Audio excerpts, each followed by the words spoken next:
வணக்கம் ஃப்ரெண்ட்ஸ், நாம் இன்றைக்கி இந்த வீடியோவில் என்ன பார்க்க போகிறோன்னா பட்டர் ஃப்ரூட் ஜூஸ் பண்ண போகிறோம்.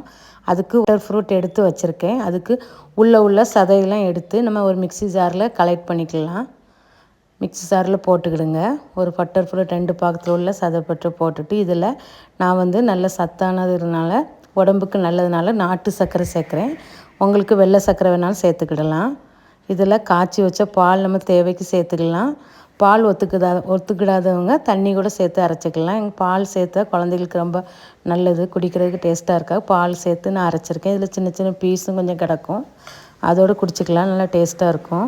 இப்போ அரைச்சாச்சு. ஒரு கண்ணாடி டம்ளரில் ஒரு 4 ஐஸ் கட்டி போட்டுக்கிடுங்க.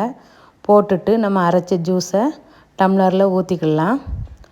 ஊற்றிட்டு குடிச்சு பாருங்கள், டேஸ்ட்டு நல்லாயிருக்கும். வெயில் காலத்துக்கு இந்த மாதிரி ஃப்ரெஷ் ஜூஸ் எடுத்து குடிச்சிங்கன்னா உடம்புக்கு நல்லா ஆரோக்கியமாக இருக்கும். இந்த வீடியோ பிடிச்சிருந்தால் லைக் பண்ணுங்கள், ஷேர் பண்ணுங்கள், சப்ஸ்கிரைப் பண்ணுங்கள். அடுத்த